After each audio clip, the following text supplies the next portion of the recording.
And then I'm going to make a motion before you do that. I can have it. Yeah. I need to do the whole thing. So you're gonna do roll call and then I'm gonna do your, and I'm gonna move to.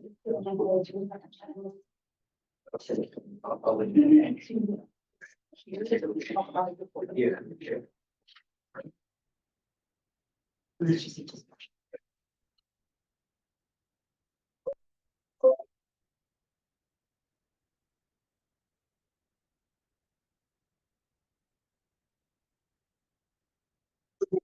Call to order.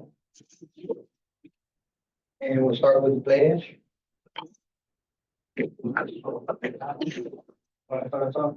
Sure.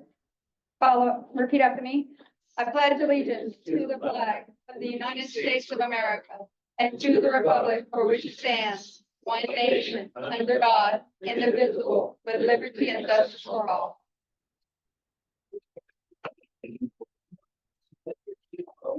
Can we get a roll call? Sure. Morning, everyone. I'm going to call roll for the board members. Please answer present if you're a hearing person. Earl Garber. Present. Tyler Tullier. Jacob Coco. Harry Freeland. Present. Kara Bonsall. Present. Dirk DeVille. Present. Ben Longway. He is out. He's recovering from stroke. John Clark. Corey Myers. Rachel Godo. Here. Nathan Cobb. Here. Matt Johnson able to attend. Van Reed. Chris Stozan. Here. Sam Jones. Keith Roy. Here. Representative Jacob Landry. Present. Eddie Rosen White. Here.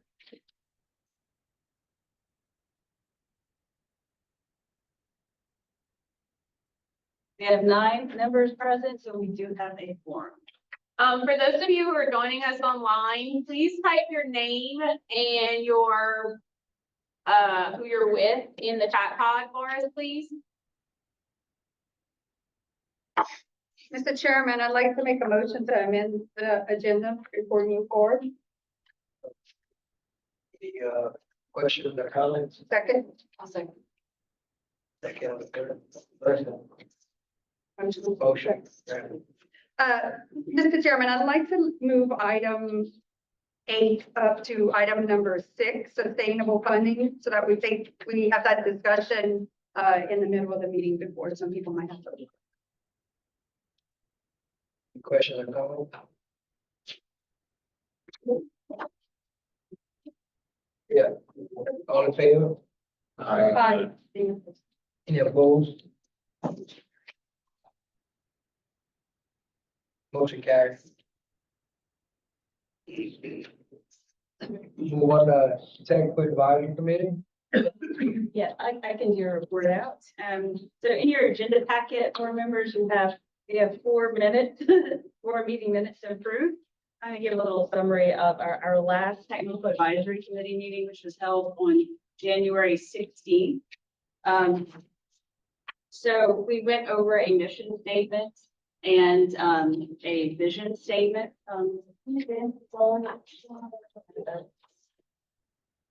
Okay, so the technical advisory committee, we looked at our vision and mission statement. These are drafts. And I wanted to send this to y'all, the board members. I'll email it to you so you can kind of review it. And if the technical advisory committee members, if they have anything to add, to make sure it's the final draft, but we discussed that. Your vision statement is kind of more broader, mission statement a little more specific, because we took that language that was in the legislation for the Acadiana Watershed District. We also talked about regional and emergency flood coordination. Again, the members were looking at, could be a communication or information hub. We talked about more entities, the levee districts, drainage districts, wildlife and fisheries, of course, the Army Corps would be involved. We did talk about the state LWI river rain gauges. There's a lack of funding for the LWI state gauges, so that's kind of in question right now. What are potential triggers for activating the coordination to really getting a hurricane? Certain heavy rainfall predictions or water levels are also discussed. The members discussed monitoring local weather conditions as well. Creating graphs to track water levels and sharing these with the agencies. So that was, we have more discussion, but it could be some kind of communication hub as well. Then we talked about like project prioritization. That's an ongoing I guess, deliverable that we have with the grant from LWI. We had a draft process. We had talked previously that once we have the models, if the project would be run through the models, that'd be the first step. Then we looked at different criteria, social vulnerability. We had discussions what were done before, but we need to discuss more with the technical advisory committee to do an official recommendation to the board. And also I sent an email out, our technical advisory member, Justin Cornage, this is a new online tool, very useful base level engineering developed by USGS and FEMA. It can identify areas prone to street flooding based on elevation data as well. And it can even look at flooding patterns within neighborhoods. This is a free tool, base level engineering estimator developed by USGS. And if anyone or technical advisory committee members are present, if you want to add anything, please do. Accurate, super awesome, and basically they have the whole setup. Parts of Texas, part of all. So this is Jessica Cornate speaking. She's a technical advisory committee member representing the city of Watershed. You want me to, I know I was doing that. You want me to read all this right here? And I apologize. I got a lot going on. You're good. Sure. You want me to go ahead and read Yes, please. We had an opening statement. And So we're just gonna read it a little bit after we open. So, this meeting is called to order at state the time, which is 10:15 on 3/25/2025. Welcome to this public meeting of Acadiana Watershed District. I am Jacob Landry, Chair of the Acadiana Watershed District. Agendas are available at the rooms at the entrance and were made available through the AWD email distribution list and online planacadiana.org. First of this public meeting is to consider items established by the agenda. For our records to reflect your attendance, please sign in at the table or drop a message in the chat box listing your name and affiliation. The purpose of the public meeting is to consider items established by the agenda. Public input is welcome on these matters. However, to ensure orderly meeting, members of the public shall speak at time designated. Each organization may be permitted one representative to speak for 3 minutes on his behalf. Individual public members are permitted 3 minutes. For those wishing to speak in person, complete a speaker's card and present to the APC staff. Comments, questions will be read aloud during the public comment period. And we're gonna go ahead and do that during public comment at the end of towards the end of the meeting. Thank y'all. So we can start. We got done with the technical advisory. Yeah, the report of the technical advisory committee is complete. We'll move on to the next agenda item. We actually have a at-large member nomination.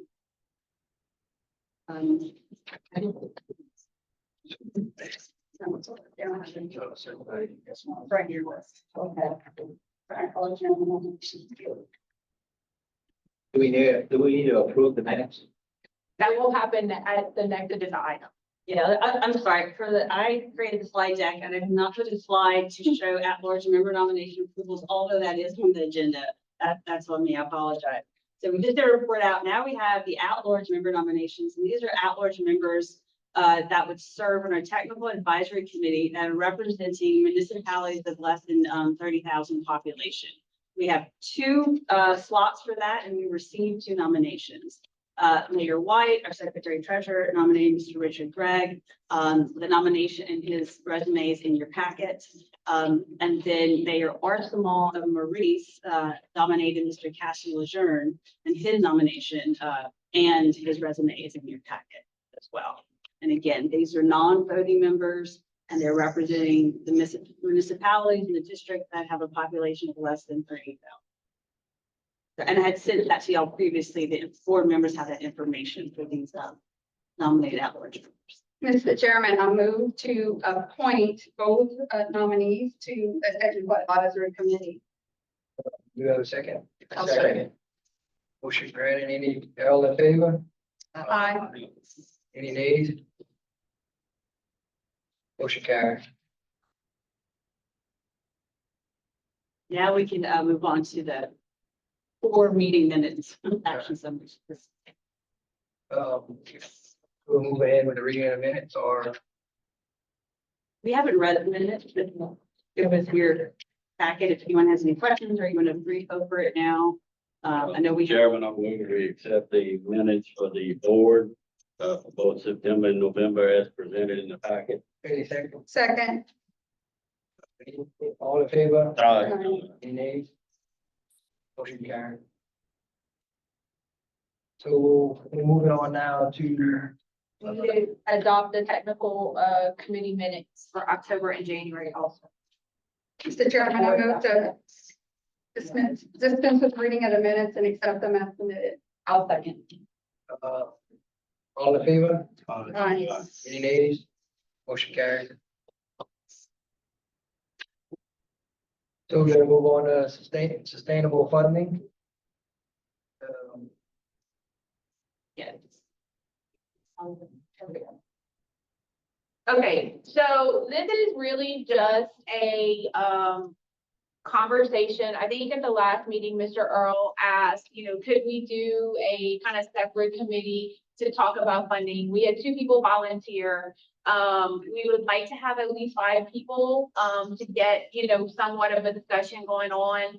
But we thought that, this may help spur maybe some volunteers if we kind of say, look, we've looked at this. Rachel has looked at this when she was here.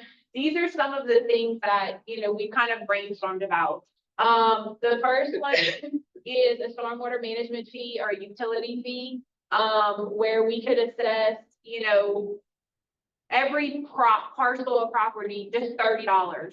If you assess all parcels $30, and we had Alicia run some quick numbers.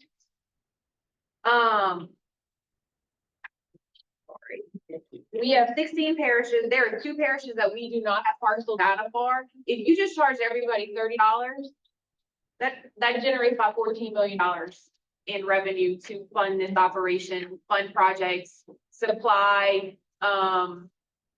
whatever, right? Match for projects if you go after federal fund. The other one is a membership due, where each of the parishes pay based off of population. The third one is baked into the actual legislation for AWD. I'll be honest with you, if that's something that you want to do, it will take a miracle for that to happen because of the way it's set up in the legislation. If that is the option that you choose, however, we would have to go back and change the legislation because it requires basically, instead of in the district, a 51% majority within the district, it requires a 51% majority in every parish for it to pass. So yes. I got a question. Based on the roll call, how many parishes out of the 16 are represented here today? We have 9. Oh, well, technically 7 parishes minus. 7 parishes represented today out of 16. All I'm pointing out is, are we just gonna vote and tell the rest of these parishes? No, we're not voting anything. This is a discussion only. So That's that negative part about this that I've seen since we started, is that half the parishes don't come. I Because understand. they're not involved, they want to get involved, they don't have the time, they don't care, I don't know, I'm just asking. Because eventually we're gonna have to figure this out. One of the agenda items I did, have a bylaws amendment that we can include attendance requirements. We want to strengthen that, so that's not a requirement now. And if they don't attend, then what happens? They cannot serve anymore, or they have to appoint someone else. That would have to be up to the board, how we want to. But I'm saying, but if they don't attend at all, no conversation with them, then what do we do? I think I know where you're going with it. I mean, if we're all gonna say we bought in to do what this board is ultimately supposed to do, where is the confidence that this board can get what we all get? And if we don't have the buy-in from everybody, it makes it very hard to push this issue. So the seriousness of it is, we all know where we can make it better. But once again, we have the fact of the matter is, does everybody feel like they will be heard? Or do they feel like their projects are more important? Do they feel like they'll get pushed to the back? So it is an issue that I think we at in the forefront where we fighting. So how do we get to where everybody gets bought in? Each parish has an alternate besides the person they appoint, right? No, Can we change it to where we can allow for alternate? So I have to go back and read the legislation, because I don't know if it's specifically, We're sitting Specifically in says behalf that- of our parish residents. yeah. the legislation doesn't have an alternate. Yeah, it doesn't have an alternate. Actually, no, it doesn't say are their designee. So basically, it's either the highest elected official, or they can designate someone to sit on their behalf. The legislation doesn't, the legislation doesn't say anything about two alternates, basically. Right. So my other question is because I've sat on these boards so do we think that this has something to do with the time of the meetings? Does anybody express that concern? Because I'm gonna tell you, this meeting at this time for me is a bad topic. But I'm just trying to figure out, how do we set this board up to be successful? Well, I had previously reached out to board members about the time, the Yeah. dates we had, so I hadn't got any opposition. But No, I know, and I get it. Have we gotten any feedback from the ones who don't attend on a regular basis? Why they're not attending? No. Sounds like we need to make some phone calls. So, but back to your point, we're not voting on any of that. This is just a discussion. No, this is a discussion, and this is really hopefully, us There's just saying, discussion, they're not part of the discussions. It's kind of hard to know what they're thinking. That's the problem. Well, today we wanted to start it so that maybe it put people's ears up for next meeting as well, just kind of presenting the information. We have we can get into specifics later, but please take it kind of the general, I guess, what we're thinking. So we want to get that in committee to discuss we this? would like to have, yes, I think that was the thought process, is that if we could get some volunteers I'll to, volunteer. okay. So I sent an email about a sustainable funding group. So we do not want to do another official committee, but just we're calling it a group. And now we have 3 volunteers, so we're hoping to have at least 5 members. I don't know if anyone today would like to volunteer. You do this via discussion email or. You mentioned $14 million, is that in a year? Yeah, it would be, yeah, And so you said $30, so we went with 7, we went with $15, it'd be 7. yeah. So I guess, what number are you focusing on? What are we looking for? I mean, I just threw $30, and that's because we had done some research in some other states that do this utility fee, and like 30 was like kind of sort of like what everybody had. It could be $2.50 a year, right? Like it's. Yeah, but I think we should know, do we have a number? I guess, what is the annual budget? What is the annual budget for administration So the and annual budget, gauges, right? That's what we're kind of talking. so the annual budget, I mean, like honestly, we could get away with, 1.5, 1.8 billion. That allows us the contractual work with UL to run the model when we need it, that doesn't leave room for match for projects. That doesn't even leave room for any project funding. So, that depends on what the board decides on, you know, do you want to have enough to play with that you have money for match?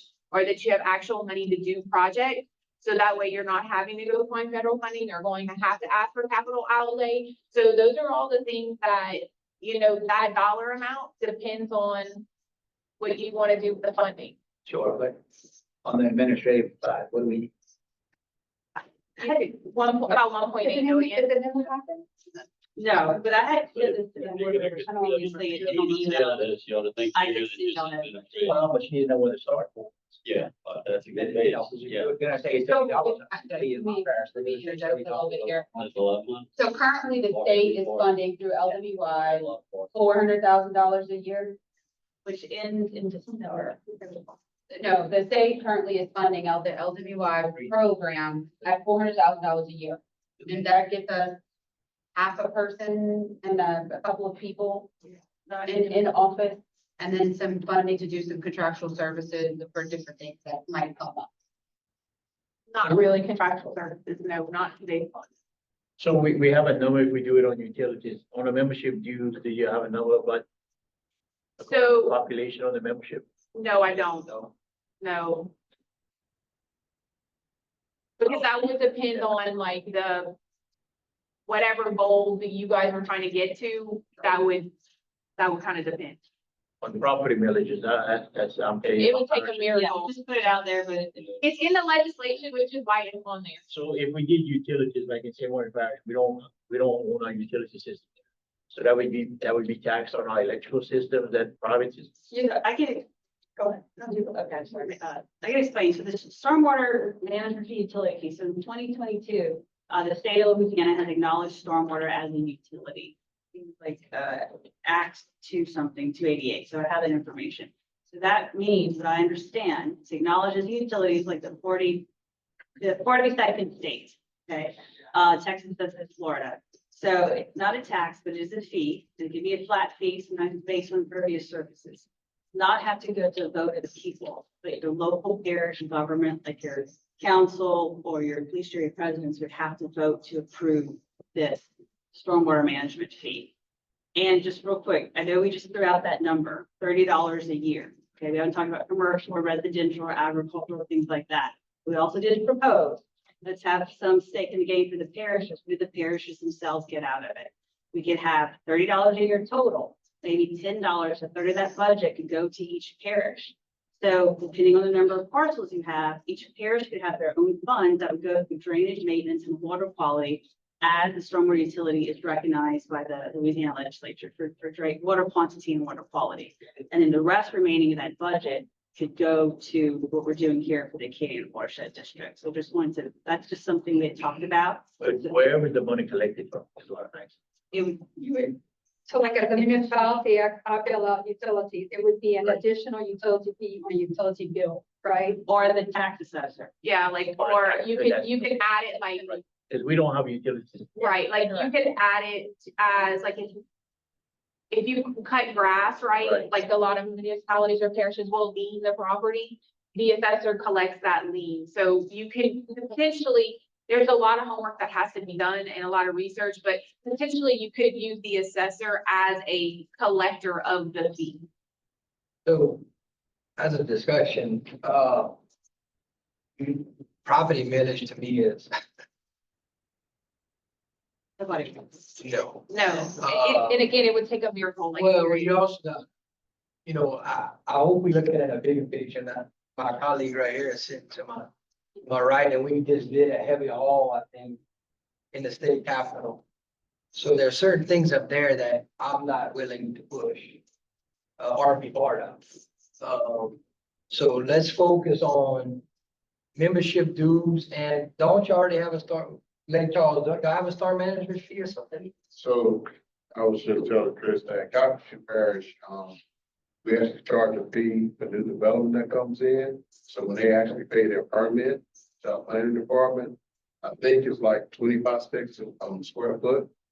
But I've looked at this for the last 4 or 5 years, and it's very doable. The easiest thing would be to put it on the water system deal, which even though the parish may not own the system, there's a district care that you can actually work out a fee to allow them to collect. Probably $1, like LDH does it, when they collect all the testing, $1 per customer per month, so it's $12 a year. So you can easily put it on there and it can be absorbed in, but I was just telling Chris, I think two that you would want to look at would be 1 and 2. Property millage would be real hard because you got to take in consideration, a lot of people are homestead exempt, so they won't be getting a tax bill. So if you put it on a fee where everybody has a water bill, you may want to use it for when people who's on wells, put it in the permitting system for that particular parish and allow it to go in. So do you think that the membership dues and the member actually rolls down how they want to do So it? I think the issue with the membership dues is not every parish is gonna be fortunate to pay rates at that high. Yeah. For them to pay. But I think that you can actually have the parishes pay in a yearly fee to kind of help. Our monthly fee will stop, but I don't think you'll make too much money on It might help with the buy-in, right? I think there's a chicken or the egg situation when it comes to buy-in. Why are we at the table? And sometimes if there's not funding that's allocated for a particular purpose and how do we designate funding, it's hard to get volunteers to the table, right? But we're here for a greater cause. And if I can, just a minute, go back to why are we here at the table? So when we look at drainage in the state of Louisiana, the DOTD has about $6 million in their storm, their statewide flood control program. CPRA is limited to the coast. You don't have a singular state agency that's looking at drainage, no longer limited to the coast. So that's why I want to make sure that we keep overlap, Yeah, because I'm not into growing government, I'm into streamline. Yeah. So I just want to make sure everybody knows that CPRA is not just goes to. and so the model that's presented on the transportation side from MPO is there's regional entities that are coordinating with localities so that there's a singular vision voice that's kind of represented by the locals, which is for the purpose of this group, is what are the priority projects when it comes to major mass scale drainage projects. When we talk about these large drainage projects that call across multi-parish, that we have voices represented in the room in terms of what those projects should look like and ensuring that they're not impacting one or the other. That there's a collective prioritization of projects that are built. We do this for MPO. We do this on other, major scale opportunities. And so the idea of consolidating those drainage conversations into a singular entity would be the purpose of this group. So when we ask for funding, it's what are we funding? We're funding, some management. You're going to hear some presentations on modeling today. We want to see the science behind some of these decisions, right? I think there's, models that exist currently right now in terms of framework of how we get this accomplished at, again, DOTD and their Tetra Million Freshwater District. There's significant frameworks and precedent for that. So that's the reason why we're here today, is to understand what are our priority projects that we want to lobby for or advocate for at the state level in terms. And then also, Congressman Higgins has been very involved. And then we recently just got awarded, I think it's the Gulf, Alexander to the Gulf, which is a study that the federal government is initiating through the Corps to help identify federally aid eligible projects. Again, what type of projects are these going to accomplish? It's these projects that not a singular parish can do on its own because it doesn't have the funding structure set up to do that. And so we want to leverage partnerships both at the federal, at the state level, but with one unified voice across multi-parishes, because our water knows no boundaries. We know this. And then if we can have that representation at the table advocating for these types of projects and or initiatives, that's what we want to continue to sustain through funding. So sorry to go up on a soapbox, but I just kind of wanted to bring it back home why we're here and why the funding question came up. So back to the funding, in my mind is do you look at the funding as match funds to get more funds? Or do we look at the funds to sustain us until we get a plan? All the above. So- All of the above. I agree, but I'm not one of those, I don't believe in eating the whole elephant at one time.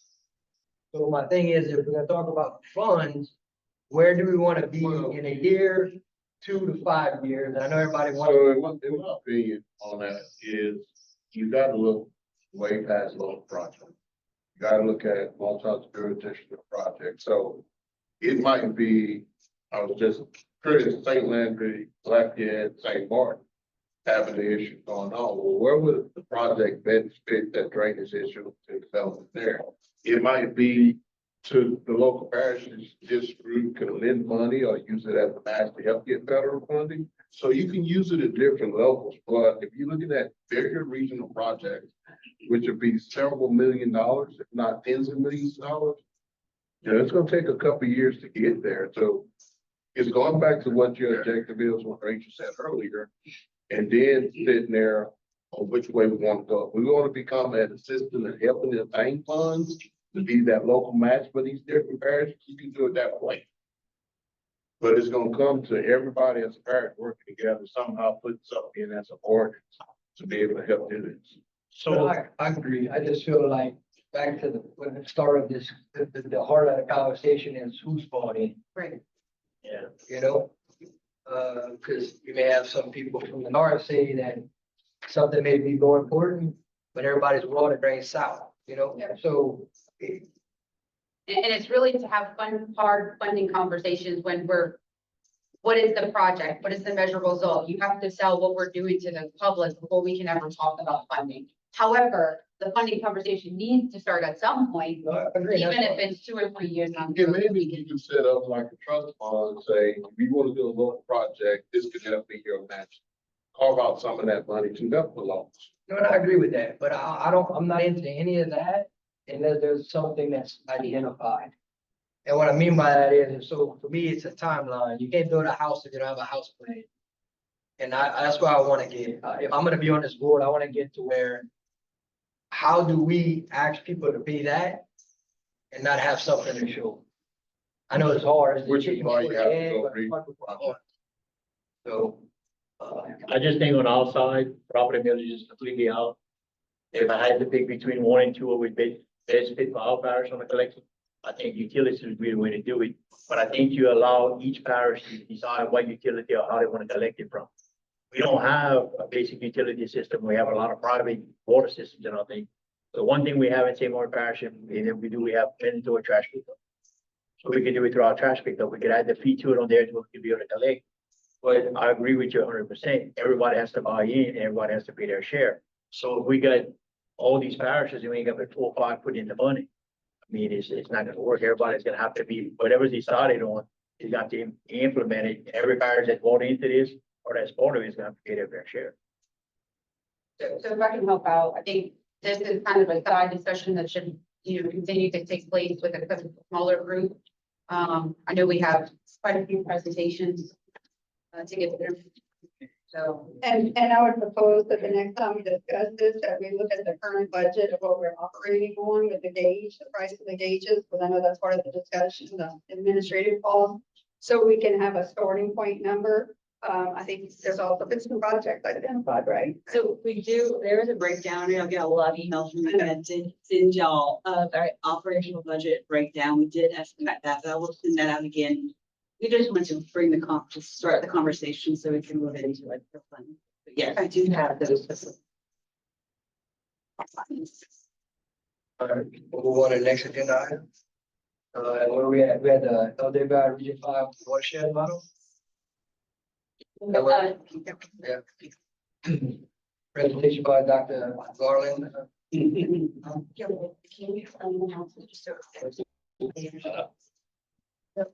Yeah, so real quick, we'll have Dr. Garland Dennison gonna present or give us an update, hopefully, to operate on LWI, the regional model. So so LWI is a watershed initiative. They have different state agencies.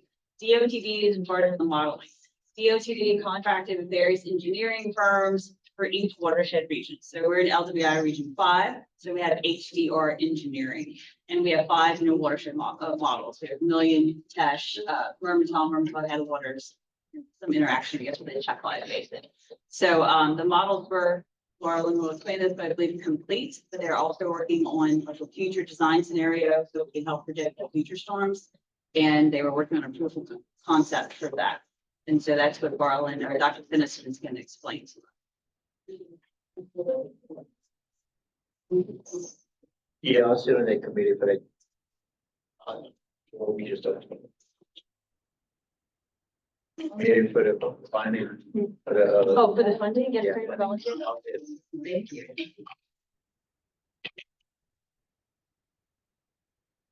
Well, we see about the, Okay, perfect. so going back to the funding group, again, not committee, just discussion, board members. So we have Mr. Van Reed for St. Landry, Mr. Earl Barber for Acadia, Ms. Cherry Pretty Lou for Calcasieu, Mr. Chris Dozan for St. Martin, and then we have Ms. Kara Bonzo for Cameron. So we have 5 members. Thank you all very much. I'll be in touch.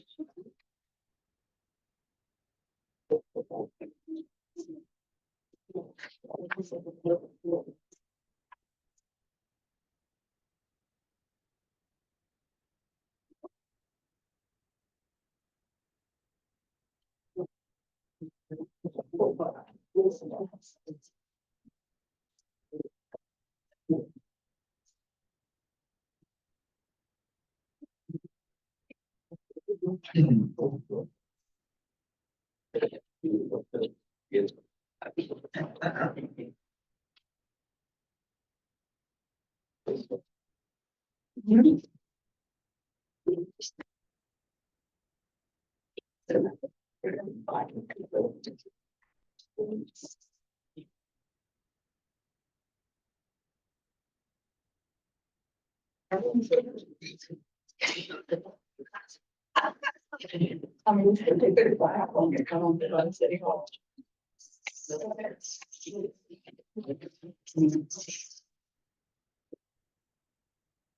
When it's done, right?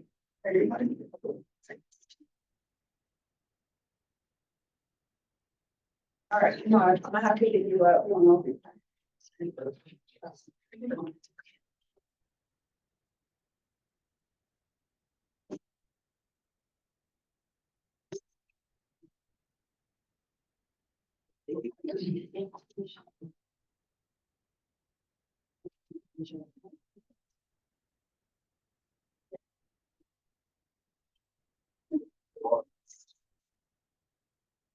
That is. You might all.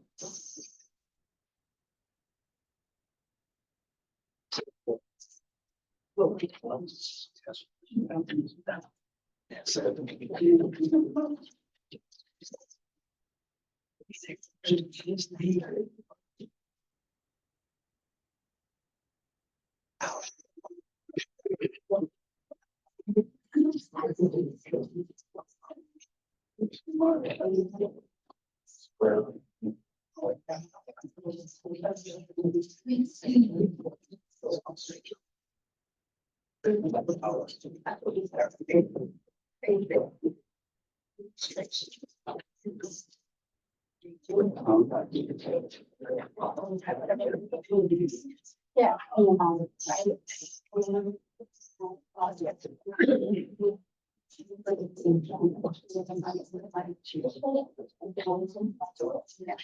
All the areas of this.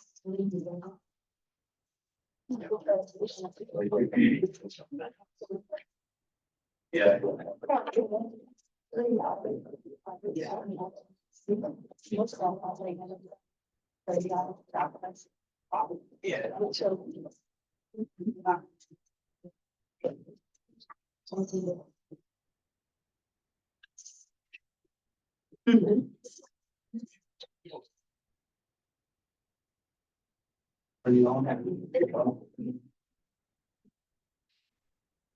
For those of you online, can you see the screen?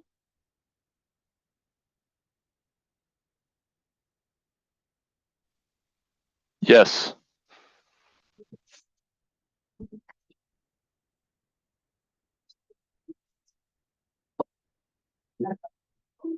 Good morning. My name is Donald Segura. I'm Executive Director of Dash Vermilion Freshwater District.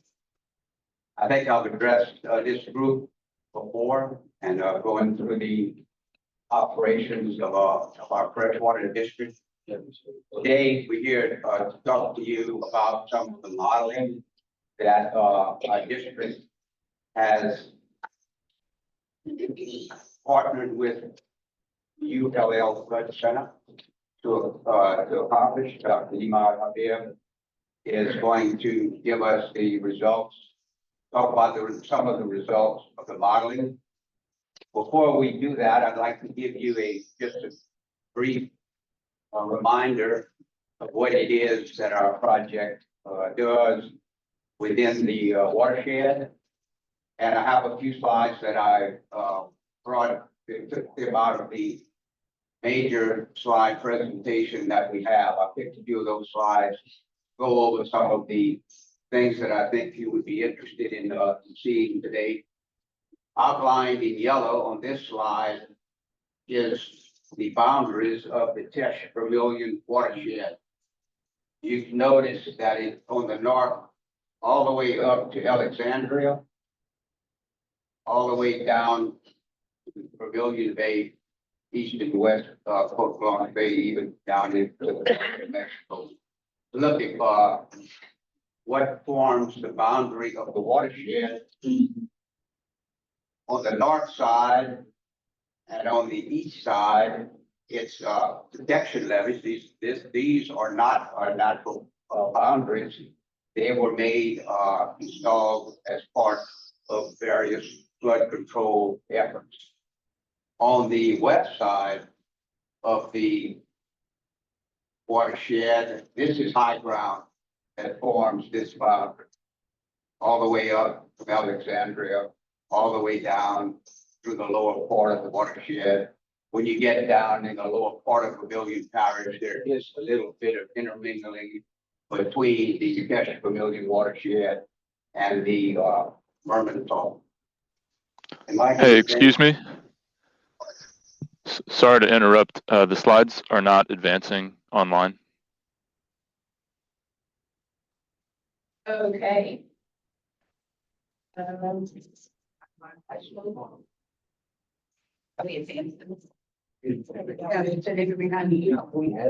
about now? Do you see something that, do you see a slide that says?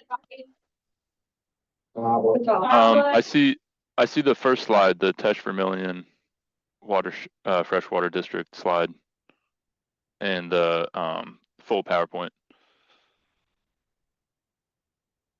but it's not in presentation mode.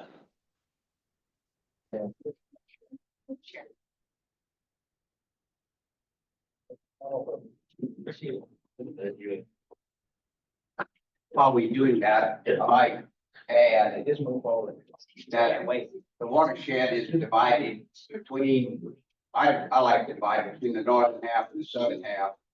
This is Highway 190 that crosses the watershed between Opelousas and Krotz Springs. So this northern part of the watershed contains about 1 million acres. And whenever, the good thing that provides to the southern part of the watershed is whenever it rains, some of the runoff from the northern part of the watershed furnishes a flow in the water bodies in the southern part of the watershed. The next slide that we going to show whenever we're ready. Sarah, we can send the PowerPoint after. And just. I can see it now. Thank you.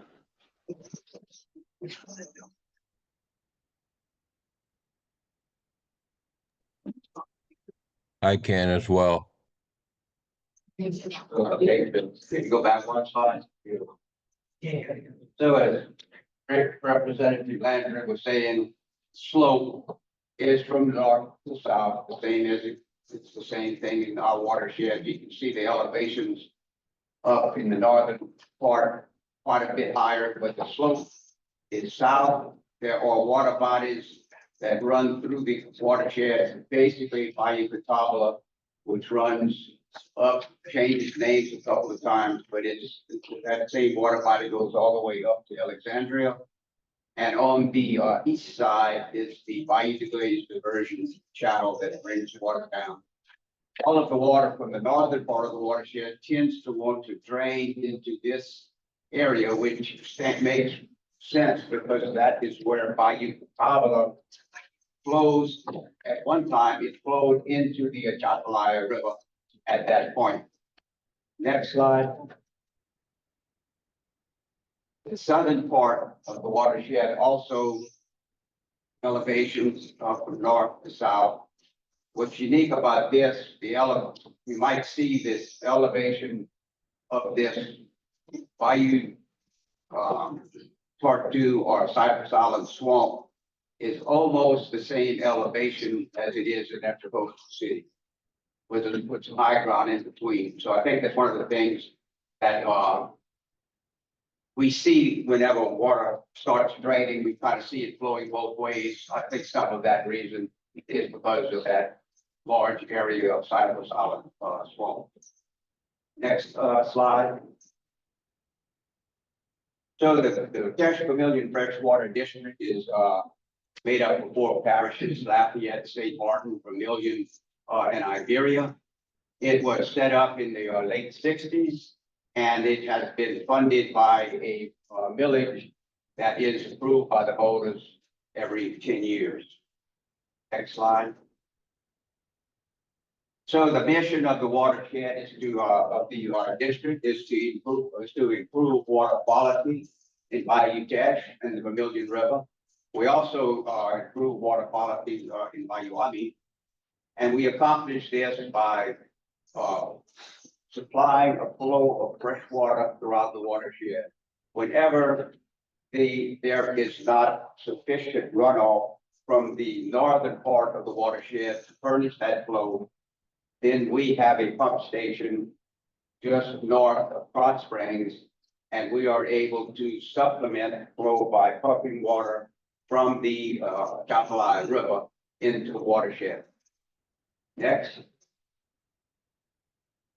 So before the district was formed, way back in the early 1900s, several structures were installed in the watershed.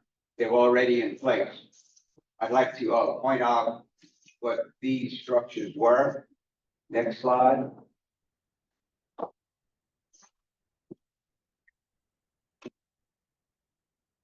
First of all, the Keystone Lock is located just south of St. Martinville. This lock was installed by the Corps of Engineers in the early 1900s.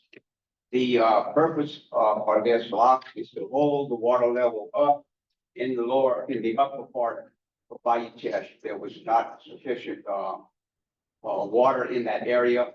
Even as far back, I've just learned recently, as the mid around 1850s, there was a plan by the state before the Civil War to install a structure at this point. The state had appropriated a little over $11,000 to put a lock here. It never was done after later on the federal government put this structure in, mainly for the purpose of improving navigation in the northern part, upstream of Bayou Teche.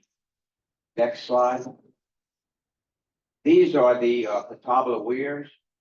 They are still in place. They were put in 1942 by the Corps of Engineers. Those weirs are located right in this area, just south of Highway 190, near the protection levee. This is the western Chapalaya protection levee. So if you ever want to see those weirs, you can exit 190 on the protection levee, and you just take a little road and brings you right to those weirs. This is what they look like. They have two weirs. Each one of those is 500 feet long. They set at an elevation of 18 feet. So anytime that the elevation of water in Bayou Catawba gets above the elevation 18 feet, water will be flowing over these weirs. Once the water flows over the weirs, it comes right back into the Borrow Pit Canal that goes all the way down someplace to the Borrow Pit Canal. It's called Bayou Ami, but it goes all the way through Henderson, through Catahoula Lake, and down into Lake Beltree and Lake Boston Point. If you're ever at Pat's in Henderson on the back porch, that is the water body that takes the water that goes over these weirs down. This, by the way, is within our watershed. So that water that goes over these weirs is still in our watershed until they finally exits through the Sheraton Canal. Next slide. This is the Bayou Darvon drainage structure. It was put in by the Corps in 1941. This is the West Atchafalaya Protection Levee. And remember that large area, that 1,000,000 acres in the northern part of the watershed. This is one of the structures that allows drainage of that water from the watershed through the levee and into the floodway. Next. This is the Bayou Catawba drainage structure. It is located just south of Highway 190. The old Bayou Catawba used to come through the what is now the floodway. You can kind of see remnants of it when it would tie into the Atchafalaya River. Once the protection levee was put in, then there was not this continuous flow, so it did silk in here. There is no connection anymore. But where Bayou Catawba used to cross the protection levee, that is it right here, and that's where the structure is located. It is, it was built in 1956, consists of five gates. Dr. Habib is going to mention a little bit in his modeling where he addressed the water buildup on the downstream side of the structure, and as a possible improvement of doing things, something that may be able to lower that water level on the downstream side of the structure, and that water pass through that structure faster. Next slide. So when it comes to supplementing the flow, this is one of the important things that the Desper Freshwater District does. This is the pump station that I was telling you about. This is the Atchafalaya River and the inlet channel to the pump station. There are 5 pumps in the station, each capable of delivering about 260 cubic feet per second. So whenever there is not sufficient flow, then we start some of these pumps.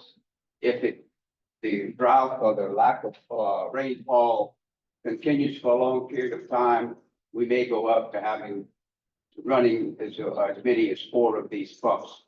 The capacity is 4 pumps, and we have 1 pump that's in reserve. So that is located just about 2 miles north of Highway 190, just north of Krotz Springs. Next. So once the water is pumped, this is the station, it goes into a conveyance channel, and that conveyance channel crosses the Atchafalaya floodway.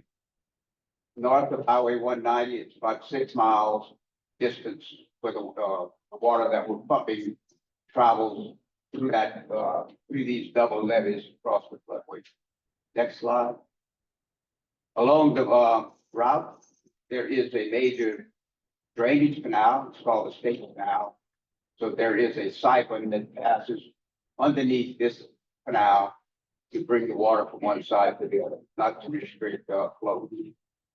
The district has installed, this is siphon that was in place whenever the district whenever the Corps turned the project over to the district. We have been able to install a second siphon to be able to still pass water through the conveyance channel whenever we need to repair and maintain the siphon at the original site. Next slide is this is the protection levee, the West Atchafalaya protection levee. So this is the structure that lets the water pass through the protection levee and into the watershed. This is the Bayou de Glaze diversion channel, which delivers the water that the pump station supplies to it. It delivers that water to Bayou Catawba.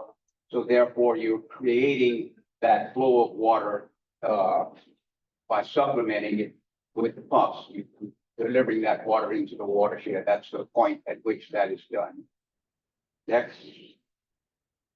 So one of the structures that we mentioned that some of the freshwater flow goes into Bayou Ami.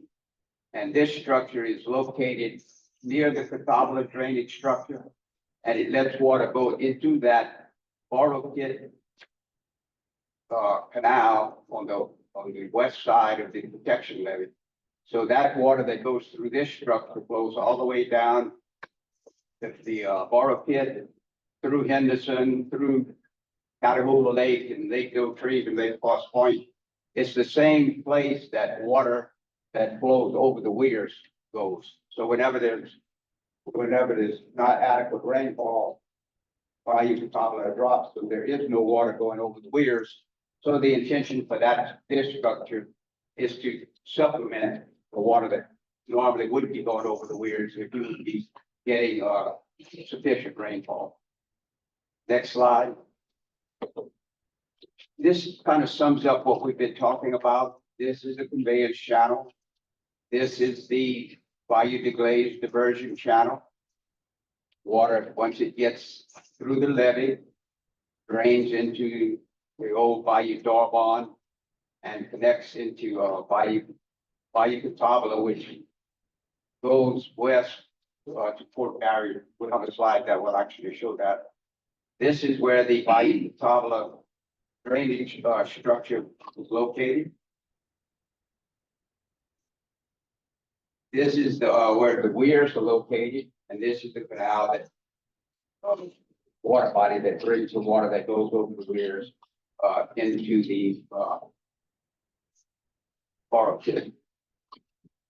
Right near these weirs and the drainage structure is a gauge. We're going to have a slide that shows those gauges. So that gauge is what controls the level of water on that gauge is what controls the operation of the Corps and the Tesh Vermilion Freshwater District in that part of the watershed. When the water on that gauge is above a certain elevation, the Corps will open the structures and let the water in Bayou Catawba flow into the floodway. Whenever the system drains and the water in Bayou Catawba gets at that threshold elevation, the Corps will close their structures, and then we have to begin supplementing flow because that gauge is set at the elevation that creates enough sufficient head to furnish water to the southern part of the watershed.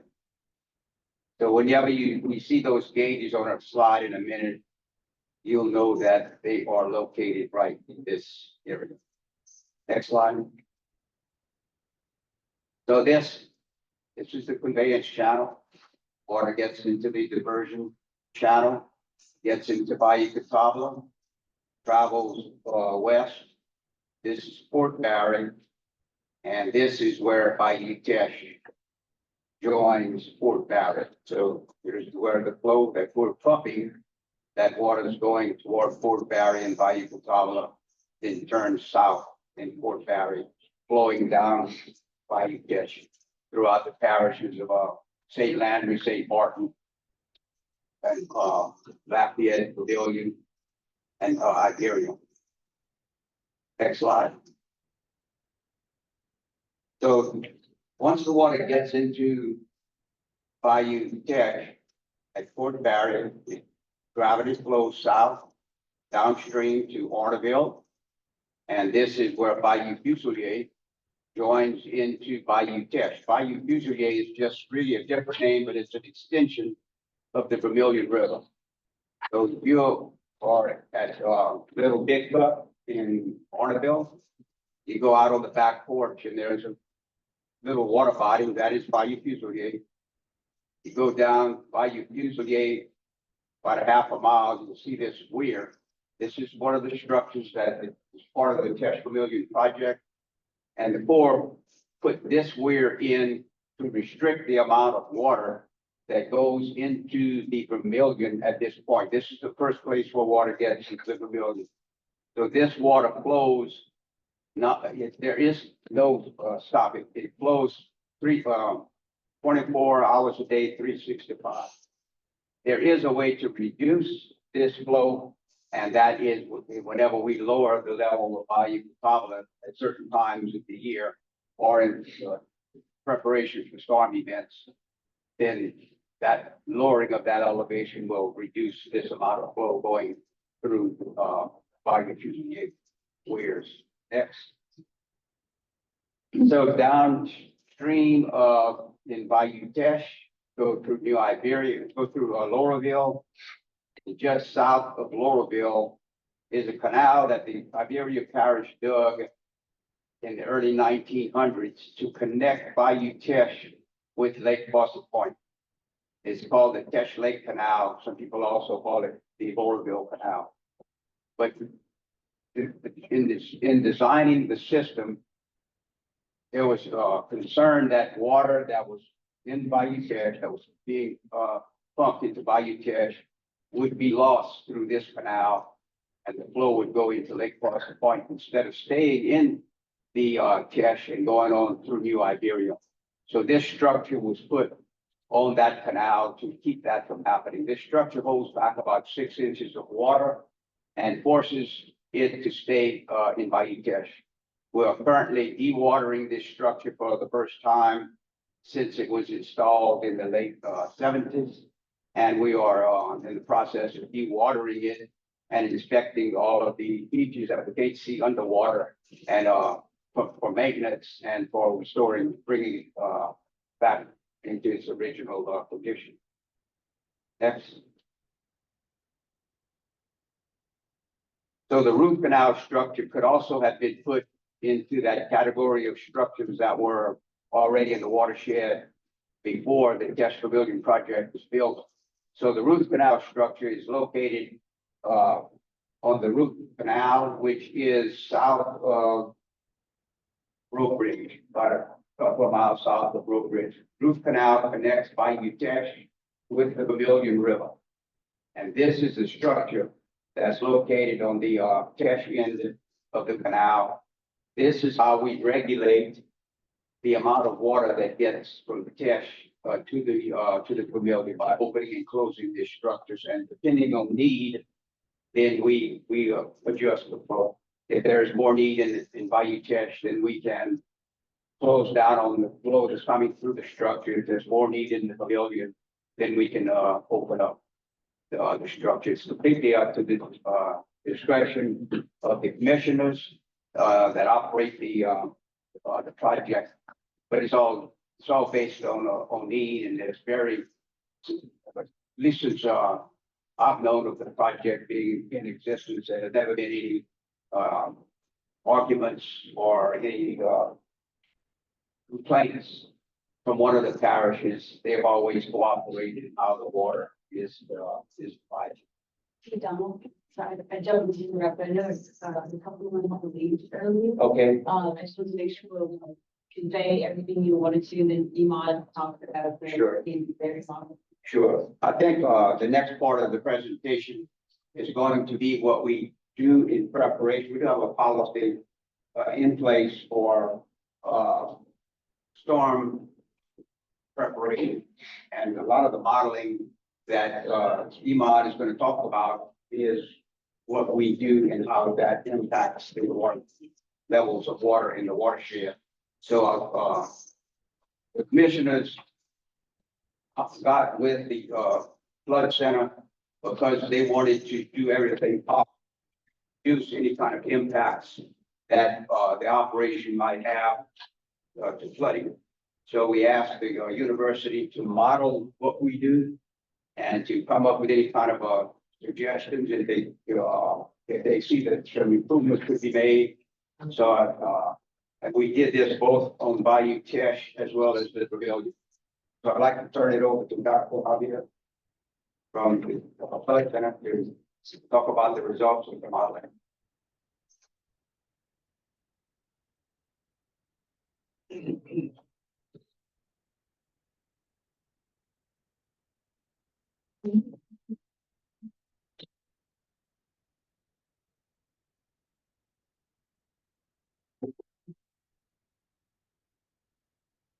Well, we transition, like Mr. Donald said, I will talk about some modeling we did. Back after 2016 flood, we worked with the Acadiana Planning Commission and several departments of the region, and we were developing a model for the Virginia River. To look at flooding in general and flood solutions and so forth. And at that time, the district, asked us to use that model to look at their operations and, primarily to look at the flooding impacts of the diversions that they do from the Chapala to the region. So that's what our mandate back then. We started by looking at the Virginia River, and then we enhanced our model and added the best to it. I think that was probably now maybe 2 years ago, right?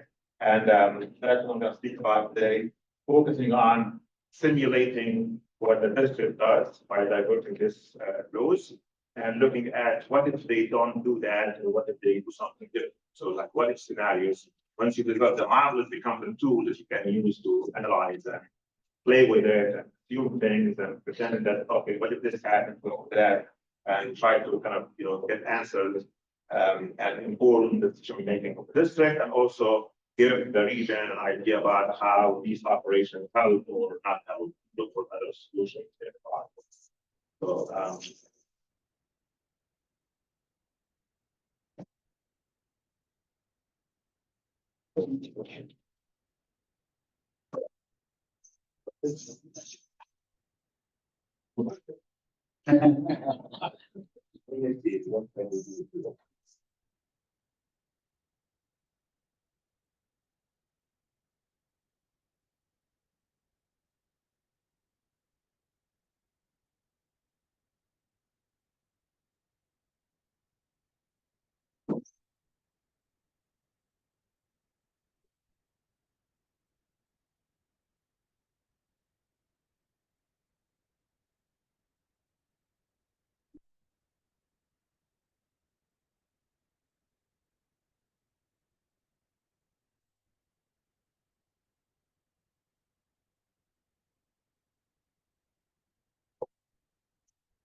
okay, so second business, I think. Should I share or is we share? Share? No, you're gonna have to share yours. Okay. I did.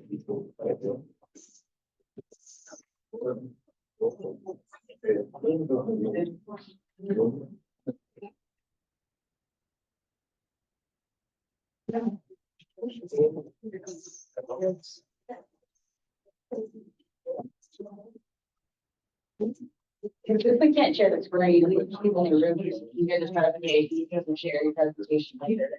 And I should be. This guy.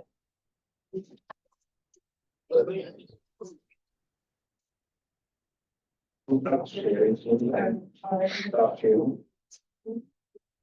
Apologize, the technology is always. I'm using a Mac, it is on the PC, so it's Sorry, we're in the space, so everything has to be mobile. I apologize. We've been trying to troubleshoot these things. And something you always have that. Thanks for your patience. And here we go. Okay. Okay, and I'm gonna try to be brief. I don't have a whole lot of stuff, so hopefully we can run through this quickly. Again, I think Mr. February talked about this, but I would like you to point some numbers for you. The numbers you see there on the slide are the diversion that the district does ahead of it. Without this is during no storm conditions, like if they don't close the pumps and if they don't close those root canal, then they will be sending from the parish, to be sending 1,000 CFS, they will take. About 940 of that will go by a tabla. And about 100 CFS will be sent to the floodway here. 215 goes from the parish to the Vermilion. 12 CFS goes from the parish to the Vermilion. About 380 goes from the parish to the Vermilion to Route Canal. So as far as the Vermilion, for example, right, during a no storm conditions, this is what the district sends to the Vermilion. Just to get it put into perspective. And then when there's a storm coming, they shut down the pumps, right? They shut down the pumps. There's a little bit more on the force over the wheels. That's avoidable, the wheels not controlled. And the root canal gate is closed.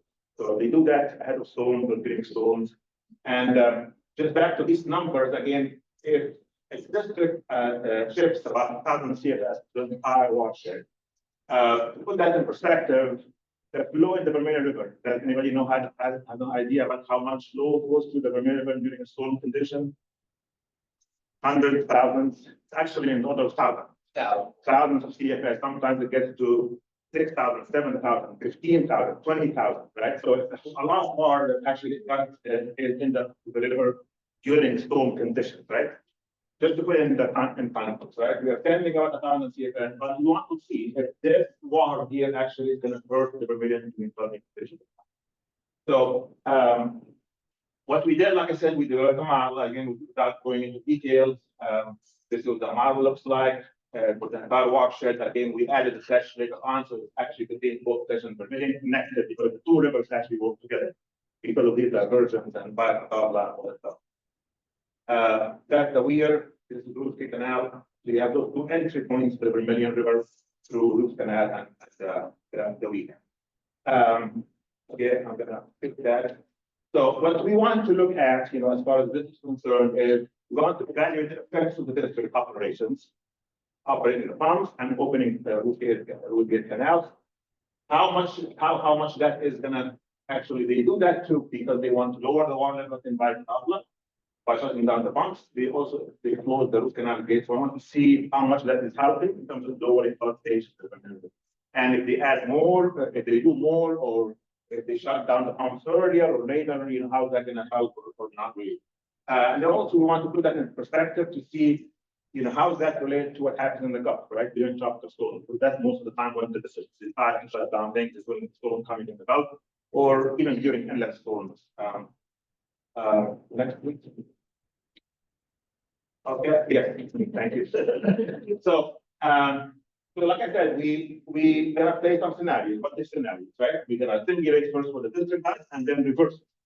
Meaning, let's not shut down the pumps, let's not close Root Canal and see what happens. I'm gonna here play. This is an example output of the model. Again, you're gonna hear about how much.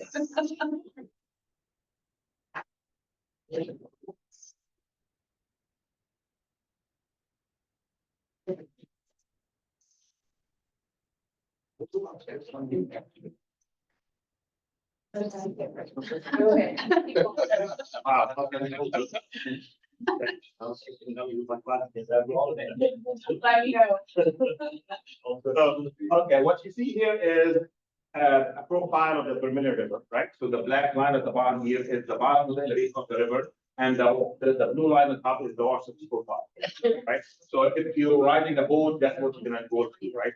Just riding a boat on the river. Mile 70 here is all the way at Mile Juliet, there's the wheel, and Mile 0 is almost the top, close to the top, right? So this is a quick simulation here that shows what happened in the Vermilion River. Before I play that, this is Lafayette, give or take. Vermilion Parish is somewhere here, and the swamp is somewhere here, and this is the northern part of the. Eva, can you remind us what the storm conditions were? Yeah, this is thunderstorm bad.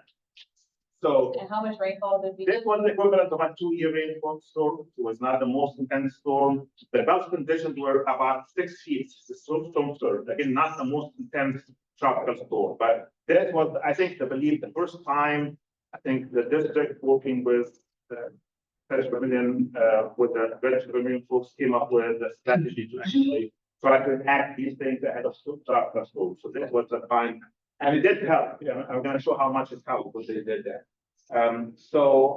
Again, just to give you an idea about how the river behaves, this is now, the Gulf is at 0. You can see now the Gulf is in a rise, the storm surge is going up, right? It's gonna come up here right?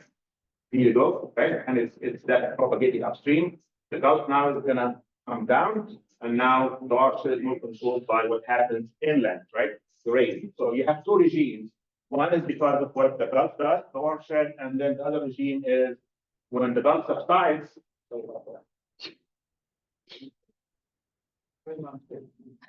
When the Gulf subsides, the inland water or the inland rain takes over, right? So you have those 2 regimes that control the river. Let's get away from that. Okay.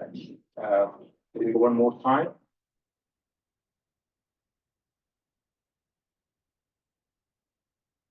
Yeah, that's when the storm is going to come, the Gulf is rising, causing flooding, throughout the watershed. The Gulf is subsiding, but the water is still flooded because of the rain coming with the tropical. Okay. Now, like I said, this is again the same plot, but now we played that scenario by saying, what if the district did not shut down the pumps and did not close Bruce Gate Canal, which is the source of water coming from there? So the blue line, the red line, sorry, the blue line is what the district did. Right, and that's how the water level in the river was, the blue line.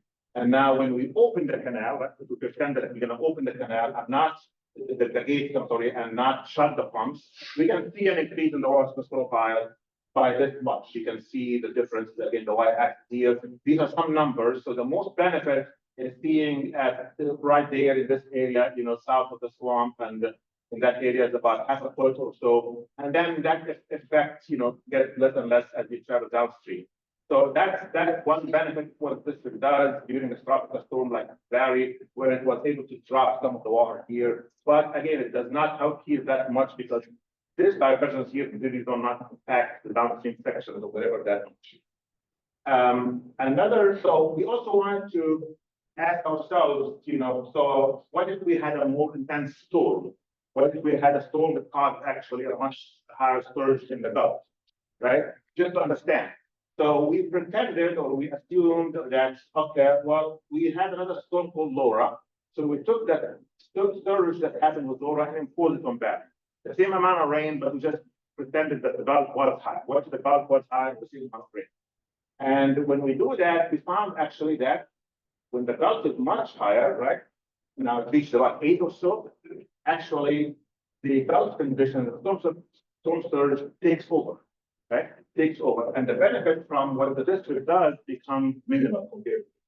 So again, that puts things in perspective. The impact or the benefit is not universal across storms. It helps when the storm was relatively mild in terms of rain, and also when the Gulf was relatively low. If the Gulf was much higher, then really what the district does and does not do is not that relevant at this point. The Gulf is big storm.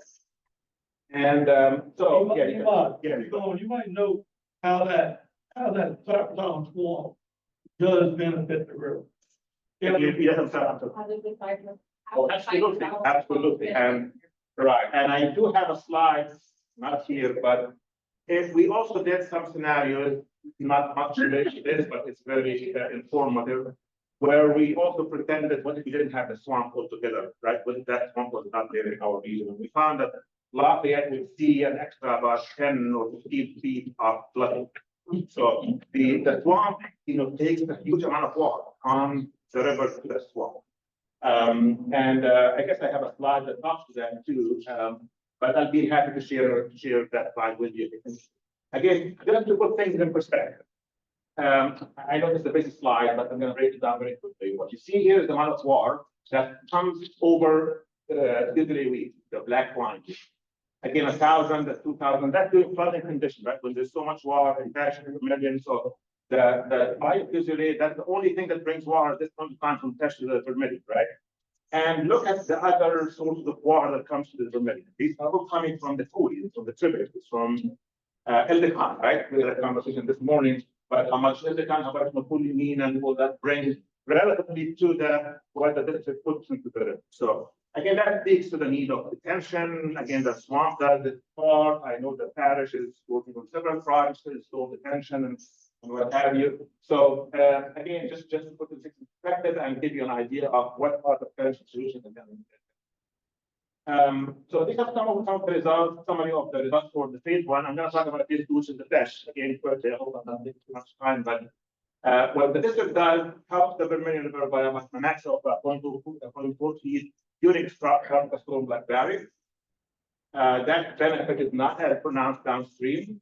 Here you go, the swamp, right? The swamp played a big role because it's huge capacity. It's a natural detention that nature gave to us. And it does actually help also a role in minimizing the impact of the flood. Even when the district sends water to the canal or the pumps, these are relatively close to the swamp, and the swamp helps, alleviate that impact.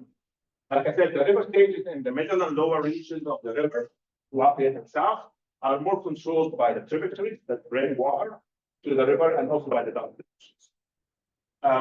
Moving on to I guess I will talk about that. To the second phase, we also want to look at biotech, similar questions. So what does this do and how is that helping or not? And are there any more things that they can do? Again, we expanded our model now to include the Vermilion and the Tesh. We modeled all the structures, all the details of the structures, how big they are, when they open, when they close. We work with Mr. Barbera and the staff to get all the information about it with the board to see how they close the structure, opening it. It's pretty complicated, actually, operation that happens there, even though it might seem simple.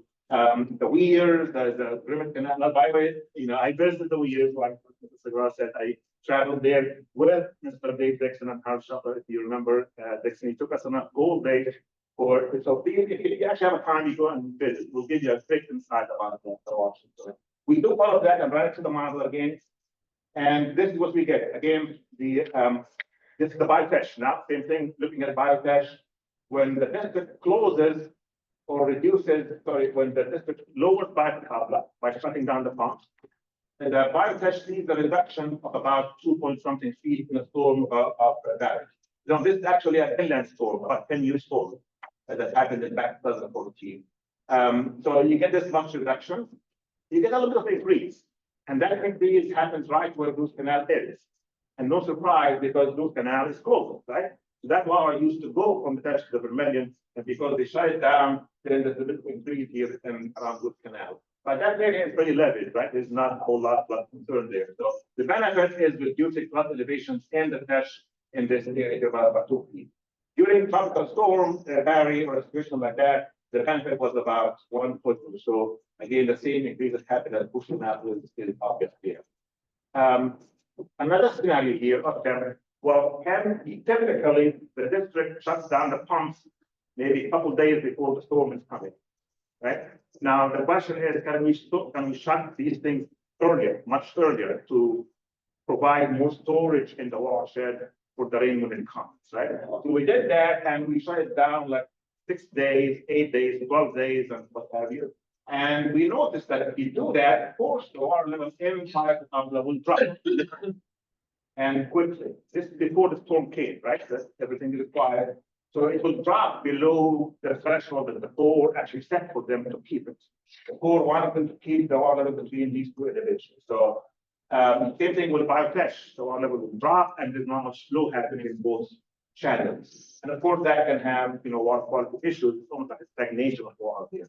And so if we are willing to live with these things, right? Just hypothetically, is there a value of doing that? We looked at the water level in the Tesh and also in Baisatavla during the flood itself. Shutting those pumps much earlier did not really result in reducing the flood stages in the Tesh or the Baisatavla. shutting down the pumps does help, but shutting down it much earlier does not necessarily set it an additional effect. And the reason for that is once the rain comes, it takes over that additional storage that you focus on. The rain, again, remember when I told you at the beginning of the storm, at the beginning of the presentation, 1,000 CFS, right? That's what to say. It's 10. Well, the river now has 10,000, right? If you, so that's to put things in perspective. This was the last test that we did, trying to find additional things that we can do. As Mrs. Sadar explained, some water goes over the wheels, and sometimes some water also goes through this driven canal, right? That sends along the floodway. That's another relief to the system. So we looked at driven canal, and it's kind of pretty built up and kind of choke there. So what we did, we dredged that. We dredged driven canal just a little bit to see if we can allow more water to come from by the color directly to the floodway as it used to do. And when we did that, we found actually you can reduce by the color by 2 feet during the flooding conditions. This is when you need that drop, and still above the threshold that the code says, right? So it's a win-win in terms of we're staying within the threshold that we have to stay with, but we drop 2 feet to allow more water in by top of the rain, and also the duration that stayed higher than the 1762 was reduced from about 6 days to 2 days. So that's one thing, and I think as Roy is talking before, the discussions about how can we actually, maximize that, natural flow from the vital top into the project. Can I make a comment real quick? Yes, please. There is a project by CPRA to dredge the river now. Okay, very And it's good. been approved and it's supposed to be executed this year. Very good, very good. Yeah, and I think this is not just support the need for a project like that. So I guess I'm going to summarize here. We found that what this does helps reduce the flood stage and biofish for about 1 to 2 feet, except somewhere around those canals, but you can always manage that by showing how the gate is close to the open. We also found that the district is trying to maintain it between these two, and they do. Extending the period of pump shutdown did not really translate into any additional benefits. It can actually hurt during low flow periods of water quality, and also that dredging the Gimmick Canal was something that shows some benefits in terms of relieving by the top addition. Did you model Grand and White Lake at all? Grand and White Lake? Yes, all the locks were open, let all the water through Mermentau. Did you model that? And for Ferry? No, Grand and White Lake are in the Mermentau watershed, right? Yes, open all the locks and let the water go that way, not just out freshwater bayou, it went sideways. That's a whole different. Yeah, but that's where the water went, or when you had the low water from Hurricane Barry. I was there for the call. They opened all the locks, Calcasieu, Grand Lake, Mermentau, they opened them all. Yes, yeah, I mean, that, like I said, this is a different watershed and No, the water goes in that way, from where? from freshwater bayou. Freshwater bayou is the tie of they opened freshwater bayou too. All that moved all the water sucked all the water to the west. We modeled those two rivers and the watershed that contain them, so, I'm sure. Before you comment about the Hurricane Barry thing, we shut off the pumps early on that storm. And actually, that entire Cypress Island swamp drained, like Charlotte went dry. So that storm surge when Barry hit, ran up and up in the Cypress Island, greatly diminished the amount of level that we saw. Right. Yeah, that's true. I mean, that does not confirm that, I agree with you. Yeah, I just wanted to state that during Hurricane Barry, remember there were several days of north wind. Oh, the north wind assisted, no doubt. Okay, that was what allowed the Cypress Island swamp to drain. Right. The root canal was closed, so the fact that the pumps were stopped had nothing to do with that. No, I'm not arguing that. I'm arguing that when the Cypress Island swamp is drained, our loan had taken, does benefit the remainder. Absolutely, the swamp provides huge benefits to the Vermeer River, there's no question. I have a question. Yes. With the removal of the small banks, do we have a study showing how much more water we have going into the Cypress Island swamp? Okay. I don't know if that's a topic for discussion. Because we'll get on a tangent, and I know we have another presentation. I would be happy to But we answer can any have those questions now, but conversations then, on. Yeah. what about, after the meeting now, but what the information. We have studies in other areas and other ongoing solutions, but, you know, we would like to take it to the room. Thank you. I'll ask questions, I'm gonna get the other. Okay. Any other questions by the committee, members, board members?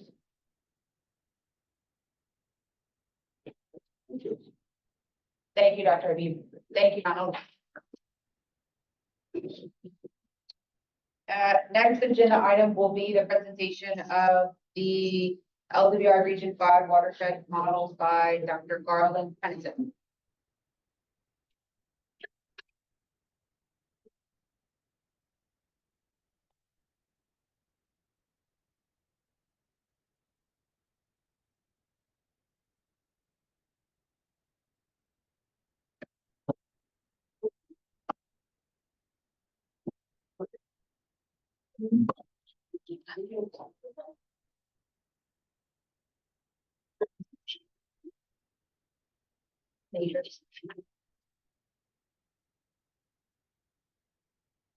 Yeah, I'll just go with the house. All right, so Sean basically got a lunch date as well, so we will apply. I was asked to come in and basically update you on Region 5. Next slide. We can keep up. Running through quickly the modeling review, coupling, evolving paradigm, different concept, design across the continent. What I'd like you to leave here today is an idea of where we're at on these models. And next slide. And what you can expect. We have developed models for all of Region 5, which is all of Acadiana and Watershed. As a native of Morgan City and Patterson, and growing up in the Chapelai Basin, this is a tool that I never thought I would see in my lifetime for sure. It's an interesting tool. It connects. You see some presentations of 1D type models. These are all full 2D. They show the entire terrain. They show the entire bathymetry for most of the critical areas. These models are already available for consultants to download or others to download from the endemic system at the Water Institute. You can download our base models. What we're doing now in task order 4 is finishing up by the middle of the year. The base regional models with design storms, so running from a 2 to 100, 500-year storm events. What is a 500-year event? What is a 100-year event? So we're doing those models now. Then we will apply those to consequence models that will basically take the raster image of the flooding extents and apply it to all of the topology information so that you can see where the risk, the highest greatest risk is. So that's where we're at. Next slide. So you can see this is the dates that we're required by contract to deliver the project. So we will finish our design storms and turn those in for review by Dr. Habib and the team on 3 South. Next slide. This is just a couple of excerpts for those of you that are not familiar with H&H models. RAS 2D. On the left, we will see where the Vermilion crosses Camellia. Water is backflow, this is, you know, the 20, I forget which storm it is, but it's where the water reverses flow and flows back. But this is what you see with the RAS 2D with the surface model. And then on the lower right is where in the 2016 event, this is where Cooley Pond is crossing under Johnston Street and flooding in both directions. So this is these types of tools for everybody that's in this room is available to that max here in your district, but the entire watershed. Next slide. Region 5 is complex. We have Basically, we're in a coastal transition zone. We have a lot of flat slopes. We have a lot of levees, pumps, and diversions. What this model does not do, for example, the place that I was raised in Patterson, you are protected by multiple pump systems, right? And it's all forced drainage, and you go to visit and, well, that pump's not working, this one's not working. So that type of local, small pump, forced drainage pump station is not part of what this model is intended to do. You can take these models and you can refine those areas to do that. But we're not into, okay, my neighborhood is protected by a small levee. There are changing topography, subsidence, degradation, etc. Next slide. These are the model events that we created our models with, for tropical, for non-tropical. You can tell by the dates, they're all recent history. Next slide. I just want to go through each of the regions and kind of talk about some things that are just basically unique. Next slide. So let's go Mermentau Headwaters. So Mermentau Headwaters, this is just an example of the hydrology component. So our models are either rain on grid, where you basically take a radar rainfall that's moving over time and space, and you apply it, and it falls into lake spaces like this room, and it determines what happens in the next increment. Some of them, like Mermentau Headwaters, where we have really a high uplands, you know, we have some areas that are uplands around Turkey Creek, etc. Those are also modeled with HMS, which is a hydrology model. It's basically how much precipitation falls, where does it go, what goes up, what goes down, what runs off. Next slide. So the way we calibrate these models is with rating curves. We look for observed models, observed gauges that Dr. Habib and Dr. Miller have been putting in and have done a fantastic job with. But our goal is to basically meet these rating curves by finding out what makes that model work. Next slide. And you can tell from the 2016 storm, this is gauges all the way from Mermentau River to Bayou Nesike, Bayou de Cons, and you can see that our models are hitting these, what was observed and what the model is simulating. So the models are designed to simulate various events. You can see we're hitting them pretty well. I would actually say incredibly well. Next slide. So the Mermentau regional model, I think that's already been brought up. Next slide. It's a bathtub. The hydraulic controls is controlled by SR 82 to the south, State Road 82 to the south, that runs along Rockefeller, State Route 27, and it's dominated by the Gulf Intercoastal Waterway. You can see for this event, this is what you see in our RAS 2D model for the Mermentau. It just really is a bathtub. Next slide. Some of the modeling complexities, it is a bathtub effect. One of the things we found is the cheniers, even though they look like features that water can't go through, water actually goes underneath them. They actually move water from one side to the other. Those are the basics of sand and shell deposits. The boundary conditions, we had limited data in the Mermentau. Next slide. We had LIDAR challenges. One of the things that people in the coastal community are finding is when you model marsh environments, whether you're using a coastal model or RAS model like this, because the LIDAR can't see to the surface of the water, the surface of the ground, you have to adjust your model to account for that storage. In other words, the LIDAR is seeing the top of the grass that's in the marsh, but there is a certain amount of storage. So we had to make those counts. We also, the good thing about these models, they account for wind. And so like if you have a hurricane, you do have strong forcings in like Grand Lake, White Lake, with that wind moving water from one side of the lake to the other. So these models are basically using data from the coastal models, the wind fields, the boundary, downstream boundary conditions, is being applied to these models so that you can accurately understand what is happening in that. Next slide.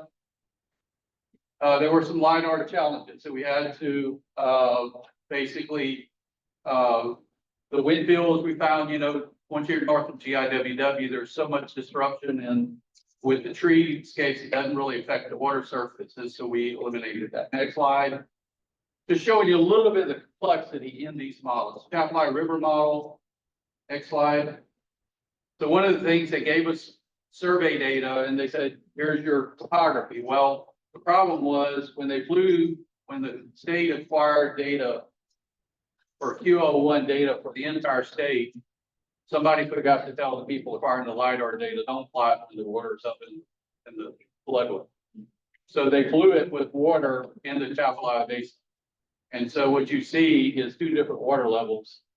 We actually had to dig to find a model that was flown, a surface model that flown at the correct time, to where we could see the actual surface within the basin. And we did find that data from 2012. Next slide. So you can see this is an example of, for example, when you do a 1D model like you've seen previously, and then you go to 2D. So the 2D models are actually seeing the full sections of the channels. They're seeing all the full section of the overbank. So the 2D models, we love them because they are, I'm not going to say more accurate. They're a more sophisticated tool, and you can actually see it's actually showing you nuances like eddies and currents and that sort of thing. Next slide. Hydraulic structures, all of the structures you've heard mentioned before are in the RAS 2D models for Region 5. In many areas, we have the models coupled. And I say that conditionally because for some proof of concepts, we're coupling. But in all honesty, these models take a significant amount of time to run. And so that you have to basically do a breakout model to if you want to study a given area. So these are just, for example, all of which you've already seen. We have those in our models. Next slide. This is interesting because we were talking about Hurricane Barry. You can see Wax Lake Outlet. You can see Chapalaya. This is what a 2D model shows you, right? So what's going to happen is we have a fully coupled model I'll show you. But you can see the velocity vectors early in Hurricane Barry, and then Hurricane Barry is going to come in and basically force the storm surge back into the mouth of the Chapel and Wax Lake Outlet. And you'll start to see those lower delta verticals basically start to turn bright red, and then you're going to see what happens with the velocity vectors. This is what's cool about the RAS 2D models. You are seeing the full complexity of what's happening in the basin and in the coastal environment. And so now you can actually see, this is documented with Observe. You can see this giant eddy set up in between Mark, the Wax Lake and the Chapalaya. Water is actually pushing back up into the Chapalaya. And one of the other things I want to focus on is what is happening with the GIWW.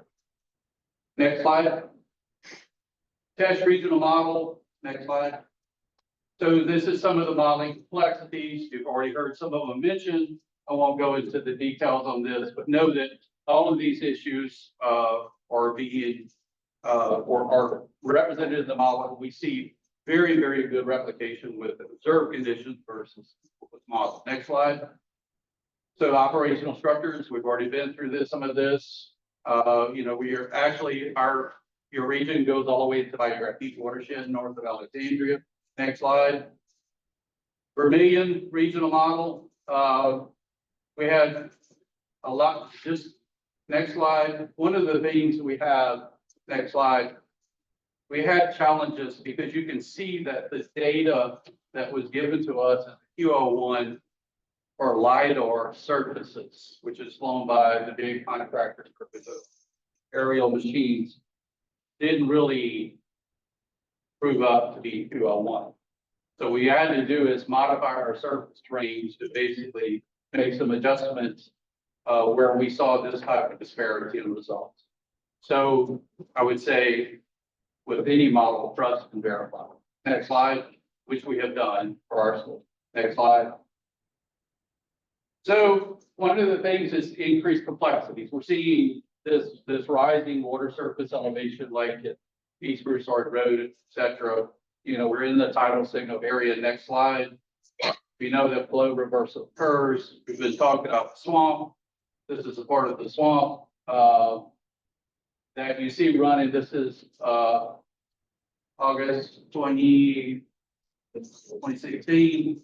So you'll see what happens when the river starts to reverse, starts to go back into the Cypress Swamp. You can see that it blooms with all of the water storage. If you zoomed out in this model, the cool thing about RAS 2D, go to whatever area you want, you can look at it. If you zoom out, when you look down on this blue, you think that you're discharging into soil, because it's that big. The Cypress Swamp is an absolute important, critical part of drainage in Vermilion. Without it, we're in trouble, big trouble. And one of the challenges for the next generations is that swamp is archaic. It's gradually filling in with sediment, it's gradually filling in with vegetation. Next slide. Next slide. So one of the things that we uniquely did is we coupled the coastal models by CPRA and the Water Institute with our RAS model. Next slide. So you can see that the challenge is, if I flood here, is it because of coastal? Is it because of fluvial? In other words, rainfall is here, or is it fluvial? Is it water overtopping from a river? So we have those complexities to deal with. We dealt with them. Next slide. What we did is we created a coastal transition line just offshore, about 2 meters of water. We had to refine that. What we then did is basically take the coastal models. The Water Institute worked with us to give us models for all of our events. And they give us real time what their model is seeing in real time along this boundary. That's it. Time increments and spatial. What we then do is basically tell our model the target elevation you're looking for in that short segment is this, right? So it knows that the water is basically at this based on the coastal models, and this based on, and then our riverine model ties to that. It maximizes the skills of both models. We tested this extremely in great detail to make sure, next slide, that it worked. So you can see this is, and what we're doing is we're extracting wind data, et cetera, et cetera. But this is the water levels, for an example, from Hurricane Gustav that coastal models are generating that we're using as our boundary condition. Next slide. So what you can see here, this is a Power EI. It basically is showing what happens as Hurricane Barry passes the mouth of the Chapelai River. The bottom left is basically what the water level is in the coastal model at our boundary. What you're seeing in the top, the blue model is where they extended their coastal model all the way to Simsport. The green line is what happens when we tie our riverine model, RAS model, to the coastal. You can see it rides on that, and it basically gives you as accurately as possible what the water surface elevations would be up. Next slide. So this way we've coupled the two models. This is Bayou Vermilion in 2017, 2016, I mean, where you see that bump, that's basically Il Decon, Isaac Garat. You can see the profile reverses, it's pushing water back up in the swamp. You can see where the swamp's at because of the dip. But it's basically reading what is happening at the Vermilion mouth of the Vermilion River from the coastal models. And then that sets the boundary condition for the RAS model. What we were able to create with this, whether it's going piece by piece in the Vermilion, it really accurately represents what is happening at any point in that river. Next slide. And one of the questions asked of us, well, are we seeing consistency between the currents in the adsert versus the RAD and the intergeo? Next slide. There's a lot of coastal transitions on modeling challenges that I will skip at this point. Next slide. Next slide. So we have an evolving paradigm and the need for adaptation, and that's going to require teamwork, and I think that's why you all are sitting. You have competing uses, you have climate change, and you have evolving risks. Next slide. One of the things that we saw that I never thought I would see is we have done several things that have had unintended consequences. And that is from the time we opened Chapel I up to start diverting Mississippi into it, then we built a control complex. And then we built lock and navigation on Red River, where I spent most of my middle years. And it has caused effects. What's happening, we're seeing in our models, is the Chapel I floodway is silted in. Anybody that grew up in the basin knows that. The Chapel I River itself is silting in. Wax Lake is deepening and trying to wide. One of the things that's happening, Gulf Intercoastal Waterway is becoming the predominant drainage ditch from east to west. All of you that run the GIWW know this. Your motors tell you that. Your horsepower, your features that you see used to be this narrow, and then now it's this narrow. The GIWW is changing drainage for Iberia Parish, St. Mary Parish, for Vermilion Parish, for all of the Mermentau Basin in a way that I don't think anybody has looked at. I don't even hear the Corps raising their hand to say, we need to look at that. It has become a major issue because what happens is the water is now saying preferential path for it to go around the Gulf Stream loop is basically to stay inland and try to go out Cockatoo Pass. Next slide. So one of the things we see outflow increasing at Sharon Canal, another GIWW. The water that used to come through Sharon Canal is now competing with water out of the Chapel I Basin. Flow through the GIWW in Vermilion it's increasing the sedimentation in Vermilion Bay. Southwest Pass is deepening, is now 100+ feet deep. It's becoming a major outfall into the Gulf. It's totally changing what you're seeing in Vermilion Parish now, and it's I hate to say it because it's from what we can see, it's exponentially increasing. Next slide. So they're evolving risks. Then you have evolving stressors. One of the big ones is Gulf Stream eddy loop. It's basically a loop that sets up, the Mississippi comes out, and then you get an eddy. You get a reverse eddy. Dr. Leanne Sharp, who's here in Lafayette, is very familiar with that. Published so many papers on it. What it does is it creates an offshore boundary condition of speed that the water has to then get out. Saltwater intrusion, inland sedimentation is a major problem. As we did these models and talked to each of the parishes, every tidal cycle is bringing in the silt and it's laying down. It's trying to seal the coast. We left it alone, it would seal the coast, and then we'd have the problem.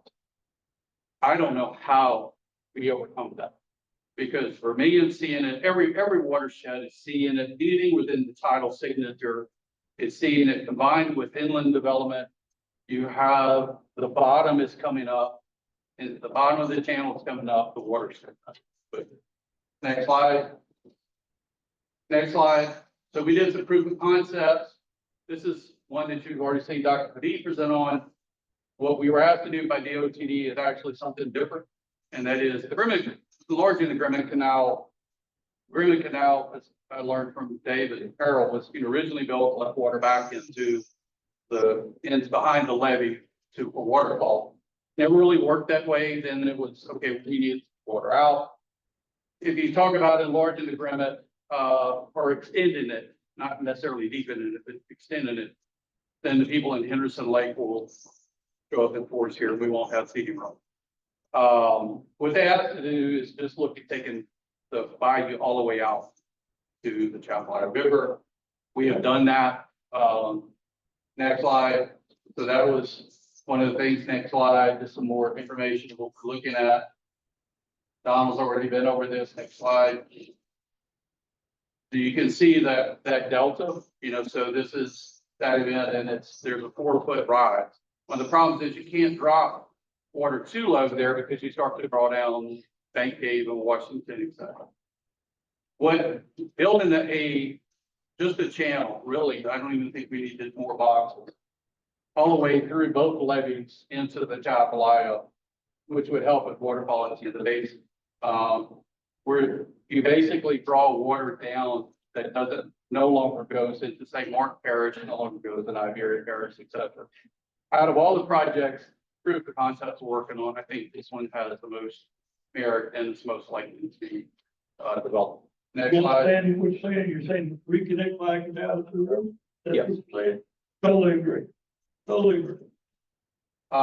This is just, this is what you see, for example, at night at the structures with a 2D model. You can see water coming over the valley on the weirs.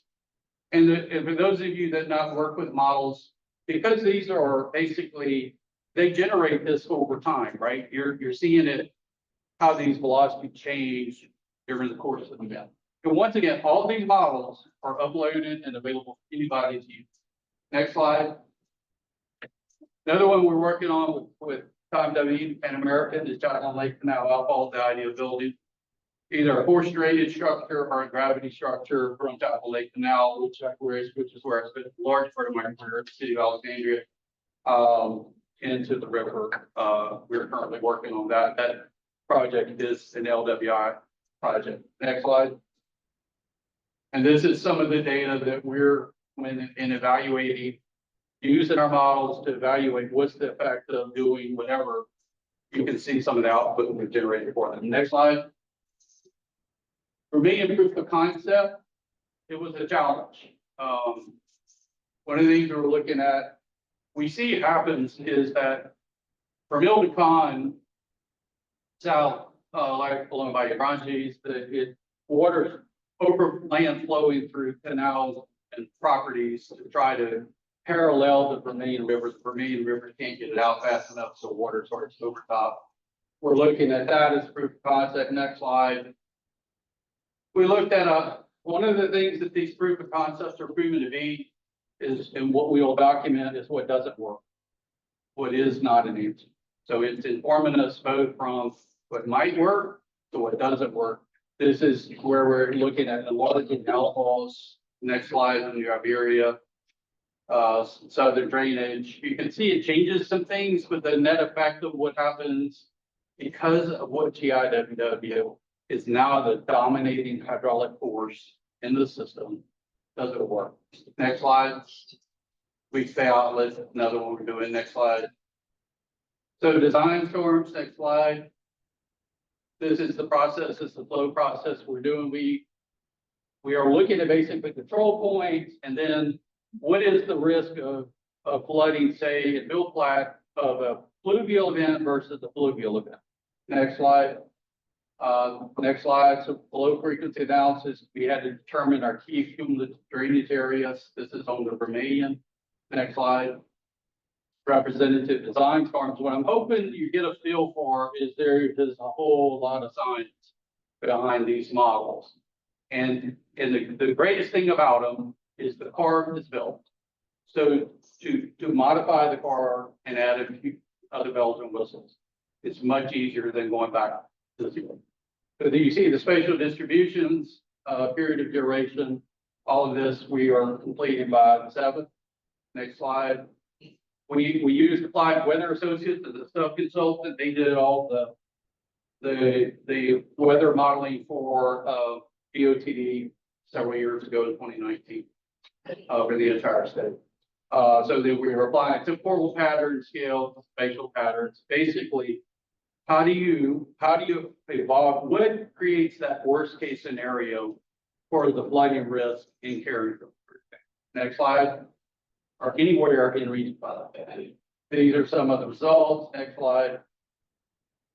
What happens now? We're also side by side doing consequence analysis. Next slide. This is our workflow for consequence analysis. Next slide. We're using structure information. Next slide. We're using updated structure inventory, floor elevation, etc. Next slide. We're using delta damage functions to estimate what are the damages. Next slide. And so what are the results? Basically, the state will provide you, the Water Institute and the state will provide you a viewer to be able to look at any design storm, whether it's a 2, 5, 10, and to zoom in your area of interest, and you will be able to see what the extents of flooding are with the dam structures impacted by that damage, etc. So consider it a master stormwater existing conditions model that will allow you. Now, how does it relate, say, for example, to the base flood elevation models that the FEMA has done? I don't want to take anything away from that. But the level of structures modeling, for example, base flood elevation doesn't really include structures. We survey so many structures. And for each of you that are in parish operations, you'd be amazed at how many of your structures, your bridge structures and everything we already have surveyed or scanned that are already in our system that basically you can do a 3D point cloud with it. Next slide. So what are the changing landscapes? Let me just highlight a couple. There are funded projects in LWI. That's going to change. The Corps of Engineers, Dave Ramirez, a good friend of ours, chief engineer for Lower Mississippi River. He is on executing it's the largest study that the Corps has ever done for the Lower Mississippi River, $25 million study.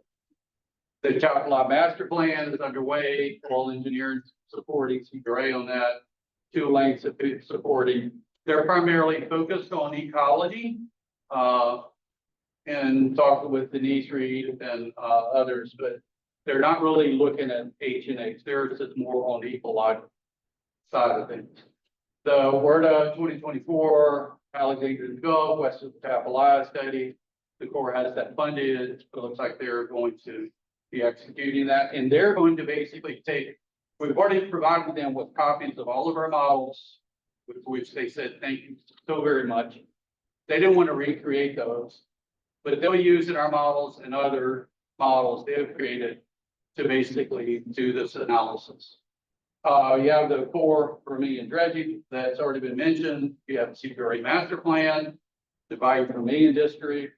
Karen is here. They're embarking on the master plan for the Vermilion River and for the BVD district. We've got the parish stormwater master plans, HAP and associates supporting Raffinteria right now by doing detailed stormwater plans. There's others being done here, and then you have the test for Vermilion freshwater district plan. I think the idea of funding something, this many players in the same space, something's coming out of this. And it's going to require a local sponsor. And as Terry said, that local sponsors have to be multi-jurisdictional. And so I would say to the Acadiana Watershed District, if you do nothing else, hold on. Because whether you have the money or not, there can't be this much study, this much challenge, this much problems in a area without an outcome. It just will not happen. So any questions? And I'm sorry that everything got. Any questions from the board? Well, if there's no outcome, do we have to sell our property and move out of here? Elevate. I probably use that. Remind me what I said, I don't think. You said a lot of stuff saying we got a big problem. We do, but then, I think, areas where I used to drop crawfish, deepwater crawfish nets, and that's now all above ground and hunting land. There are just a lot of unintended consequences, but I think we have with the LWI, we have the tool, and, and I think at some point we're going to, part of maybe the solution to Acadiana Watershed District is going to be, for example, like NRCS did a study many years ago in the uplands of Mermentau headwaters, where you have some pine hills and opportunities for reservoirs. Creek was put in there. And they put in some wet dry detention basins.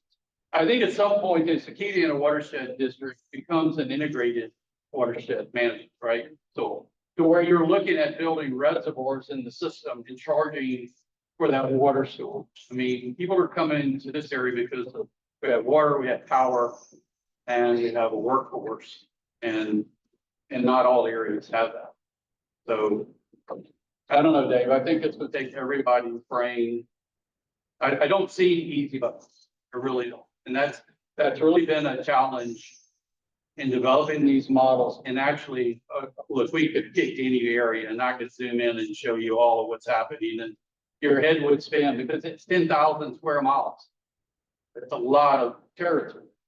But I think it gives us also, like I said, what is possible and what is not. If I miss something and you go, well, I know that I feel very strongly that this might work, let me know while we still have a contract.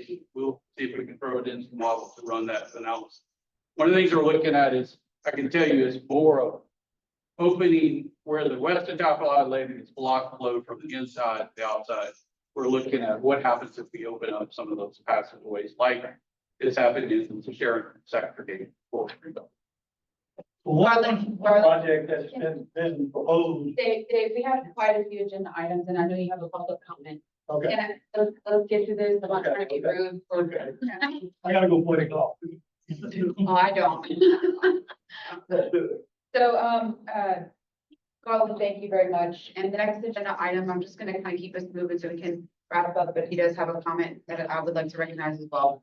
So, consideration of bylaws amendment, actually. Something that files amendment, if they want to consider that for the next meeting, we would have attendance requirements. You know, we had discussion earlier, but I can send that out to the board and maybe we can discuss that. Yeah, long round of form, so we can vote on it anyway, right? Yeah, it isn't to vote on today. Yeah, no, this is bring it up for consideration maybe for the next meeting. So if y'all could just propose the recommendations and then we'll work through the email. Okay. Next agenda item here, 2.1 annual financial disclosure. Yes, so as a board member, you have to submit your tier 2.1 annual financial disclosure that is due May 15th, which is actually the next board meeting. I've sent out the form. I'll send out the form again to you. You probably have to fill this out, maybe other capacities that If you're an elected official, whenever you turn in for your elected official, Just turn it. financial is the same, it qualifies for both. Do we have to turn it in? The only, we turn it in, we good? Just turn it in. Yeah, That's what I did. I did the system, so. Okay. Next agenda item, upcoming meetings. Yeah, so our next technical assistance, technical advisory committee meeting is Thursday, April 17th. Next board meeting will be Thursday at 8:15. That's when your tier 2.1 disclosure is due. Real quick, miscellaneous, we had applied way back when, a couple of years ago, for with FEMA, sorry, GoSEP funds, HMGP funds for a regional hazard mitigation plan. We just got back a response from GoSEP, and FEMA has an RFI, request for information.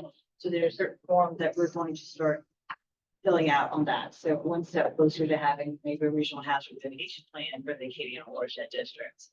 Also, there's 2 conferences coming up in May. Some of you might be aware, they have a State of the Coast Conference. It's once every 2 years, and Association of State Floodplain Managers. That is their national conference. They're both in New Orleans. They're both in the same week. Roughly, it's May 18th through 22nd. So State of the Coast, I can rule that out.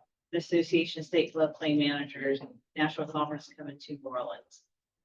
Anyone would like to? You're gonna send an email out? I can send those links for you. Yes. That's it for miscellaneous updates. Okay, good. And then public comment. I know we do have one public comment, Dave. Yes, I do. I'd like to talk a minute about the situation with Cooley and the Connor and its impact on the river. Just in the last, since the 19th, we had 2-inch rain, little slightly over 2-inch rains. They caused a water hydrant dam to form at the confluence of Hilltown and the river.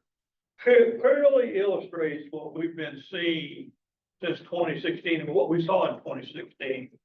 And this water dam, this incident, this issue creates a risk, the biggest flooding risk that exists today to Lafayette, Maurice and Milton, and the Cypress Island community. And it has to be addressed with clearly have a body of evidence with empirical data, measured data, rain data, as well as gauge data, physical observations after the event, several people with photographs. And I'd like to enter this into the record of today's meeting and ask for cooperation that we move forward as fast as possible dealing with the uncontrolled flows coming from Cooley to Cotton. It impacts at a minimum 3 parishes: Lafayette Parish, Vermilion Parish, St. Mark Parish. Now, I'll answer any questions anybody might have about this. Thank you, David. Kelly, can you note that for the record and? Yes. Thank you. Thank you. Any other public comment at this time? Anything online? Okay. Can I get a motion to, Motion. I second Dave's comment. I second. Tell them you saw it there, Bob. You saw it, you physically witnessed. Yeah. Move to adjourn. Last. Second, motion to adjourn. thank you, meeting adjourned.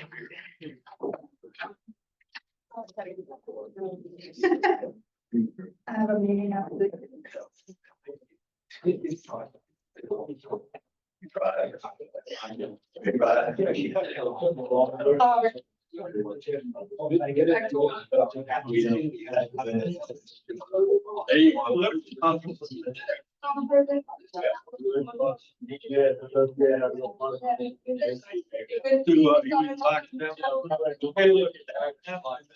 We wouldn't saw anyone.